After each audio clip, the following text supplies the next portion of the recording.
Alright guys, welcome back to Formula 1 drama. I guess it's been slightly too long since we have had a good bit of Toto Wolff versus Christian Horner beef, but it is back on the menu today with the Mercedes boss stating that every second he spends talking about Christian Horner is a waste of his time and that Horner is obsessed with him and he's living in his head rent-free. Very much intrigued to your thoughts in the comments below. Hit the like button if you enjoy. Subscribe if you're new as always, I'd greatly appreciate it. Plenty of updates today. Firstly, from Alfa Romeo, confirmation of when their car is going to be launched, the 7th of February. This is the first date where it's possible we actually get to see the real car, I would imagine. We know that Red Bull are revealing theirs on the 3rd of February. That's probably going to be a livery rather than the actual what the car's going to look like. Aston Martin have said they're actually going to show the real car with what it's actually going to look like for the upcoming season. Williams might, but they called theirs a season launch and that they would show the livery. So we'll see what happens with Alfa Romeo, but these are all the car launch dates so far. It's a pretty interesting time. Haas is the only team as yet to have not confirmed when their car is going to be launched for the upcoming season. Also to note on Ferrari, on Leclerc, because Fred Vasseur, they brought him in to replace Binotto,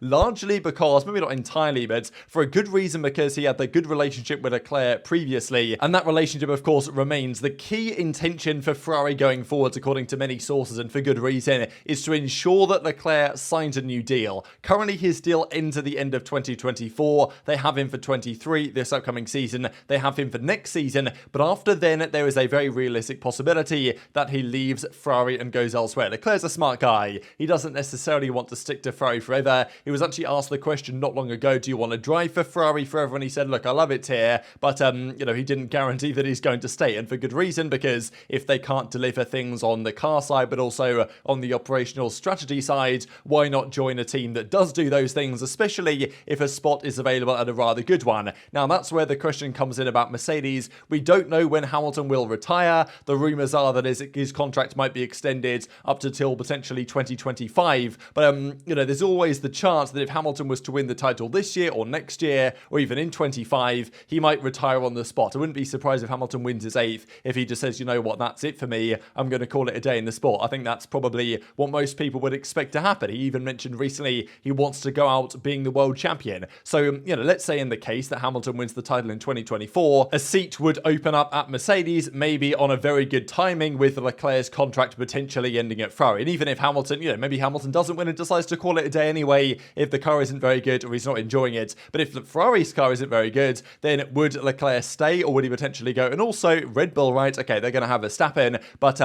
maybe there's a world in which they want someone else for Perez. That'll probably happen sooner rather than later. So we'll see what goes on here, but it's definitely a key priority for Ferrari to extend Leclerc's contract beyond 2024, whether Leclerc will want to renew on that basis until he knows if the team is actually going to be any good under Vasseur's leadership remains to be seen. But, very clear that that is what they're intending to achieve. Now, also on driver lineups, Franz Tost on AlphaTauri. They wanted, very interesting story really, to have Mick Schumacher in the car for this upcoming season. They couldn't do it though, because at the time, Mick Schumacher was part of the Ferrari junior program, and, with the politics involved there, he being involved with Ferrari, and of course AlphaTauri being a Red Bull outfit, they couldn't make that work. However though, he then left the Ferrari driver program and joined Mercedes as their now reserve driver. So rather interesting that he says pretty much outright that if the politics hadn't have got in the way, he would have signed Mick Schumacher as a driver for them, presumably alongside Yuki Tsunoda as their second driver instead of Nick de Vries. Does raise some questions though as to what the AlphaTauri situation is going to look like going forwards, because they're still a Red Bull outfit, but they do want to try and be as independent as they possibly can in terms of their driver selection. But there's a massive pipeline of Red Bull junior drivers coming through, the likes of Liam Lawson, who's just gone to Super Formula, plenty of others in Formula 2 and even further down, that surely Red Bull are going to want to start putting into these AlphaTauri seats. So we'll see how much control they have over that, or if they could potentially sign Mick Schumacher, because of course he's a Mercedes reserve. Mercedes did say they might do what they've done with Nick de Vries and let him go on if he has a seat available, and if AlphaTauri is still interested next year, then it's still a possibility to consider. Let's talk drama then. So George Russell stating there's probably going to be no conflict, he believes, with Lewis Hamilton, even though, look, if they end up both fighting for the title, we could have a very different story to what it's probably not going to be quite 2016. I think Hamilton's maybe more mature now than he was back then, but still, it's going to be spicy if they are both in the mix and in the fight for the title. Now, if that is the case, more than likely, Toto Wolff versus Christian Horner will get even spicier again. This past season, there was some beef and drama between the two, not as much as, of course, as in 2021, but they still often like to talk about each other. They're kind of like two characters playing a part, it seems, in a bit of play dynamic here, but the entertainment is still very much real. So he speaks to The Times very recently over the last couple of days or so and gives the following comment on Christian Horner. I am living in his head rent-free, he explained to The Times. That guy is obsessed with me. Every second I spend talking about Horner is a waste of time in my life, which is just hilarious, really, and, it's probably true, let's be perfectly honest here. Now, at the same time, you could argue, and I think for maybe good reason, that since the development of the Drive to Survive era, these kind of guys are... they're stepping into more movie star-esque roles, right? Like, Toto Wolff and Christian Horner aren't necessarily the men they were pre-Drive to Survive, especially in interviews and, behind the scenes, they maybe act in such a way as to play up to the character they're trying to behave as, even though I think largely that is their own personal character and beliefs and opinions and stuff. But, nonetheless, some of this feels a bit manufactured. I think a lot of people would kind of agree that the Wolff versus Horner drama, sometimes it comes out of nowhere again because there hasn't been much beef between the two of them in a while, so one of them will bring the other one up and they'll have a bit of back and forth, and that'll be that, just to keep everything going. So it feels like one of these things where if the other one was to retire or to disappear, the other one would secretly be very upset indeed that they don't have a sparring partner, let's say, in the trash talking sense, and Horner's a tough one to beat on that one, but Wolff's coming, well, pretty hard on this one, right? The guy's obsessed with me, and in fairness, right, Christian Horner does talk an awful lot about Toto Wolff, but it's also the other way around, and more than likely here he was asked a question about Christian Horner and therefore he responded like this, but nonetheless, Toto Wolff is smart enough to know that commenting in this manner is going to make the headlines, as it has done today. He also went on in the article to discuss about the Hamilton stuff and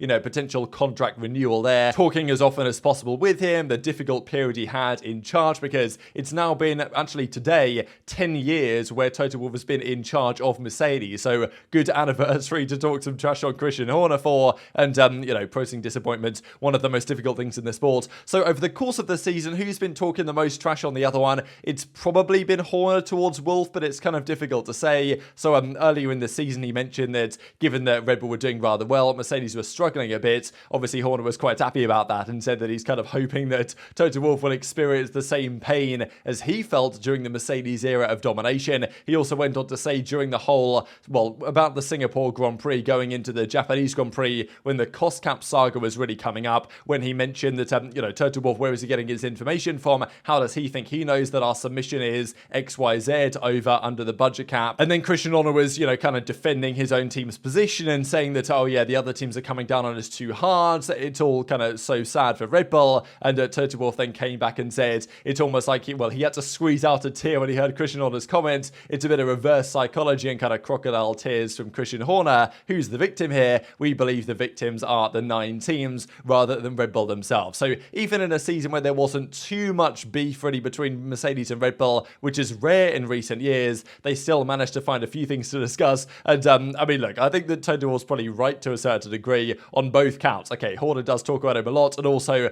probably a waste of time talking about Horner, but it's not going to stop him, right? Wolff can say all he likes that it's a waste of time talking about Christian Horner, but I guarantee there's going to be many occasions similar to this for the upcoming season. And in one sense, that's one of the hopes, right, that we have, that Mercedes and Red Bull might be very competitive this year, because not only do we get some great on-track action, but we get even better off-track action, as these guys always tend to provide. Whether you think it's over the top and it's dramatized, nonetheless, it's two entertaining personalities that always seem to be at odds with each other to a certain extent, and it's always fun to keep up with the drama no matter what. So very much intrigued to your thoughts on that in the comments below. Just one final thing to mention before we close out here on the Saudi Arabian takeover of Formula 1. This is a story I saw yesterday that has now gained some traction here in the media. Apparently, Liberty Media, right, who currently own Formula 1, the American company that bought it a few years ago, have done great things with Formula 1, really all things considered, since the Eccleston days, where the idea was, oh, young people, they've got no money to spend, screw them, let's focus on the other stuff, don't do any social media and all this. It's changed a lot with Liberty Media. Things have improved, I think, an awful lot in certain ways, and, the sport is growing massively. Now, Saudi Arabia are very keen, indeed, for multiple reasons,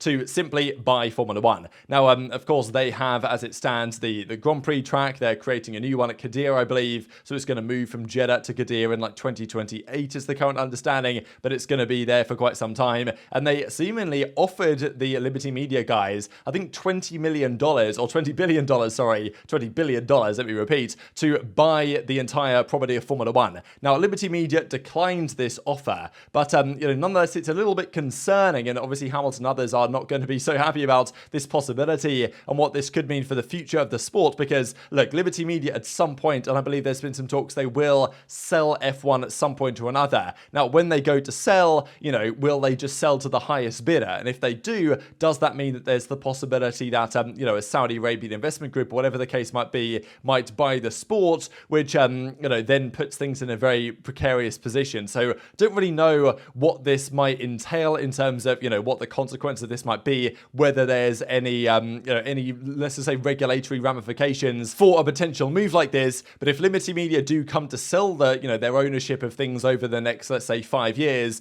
and the highest bidders tend to be bids like these, then, maybe we find ourselves in a bit of a problematic situation. So yeah, just wanted to keep you updated on that one, because definitely a key talking point that is not necessarily going to go away anytime soon. But very much enjoyed your thoughts on all this stuff in the comment section below. Hit the like button if you enjoyed. Subscribe if you're new. Take care, and I'll see you next time.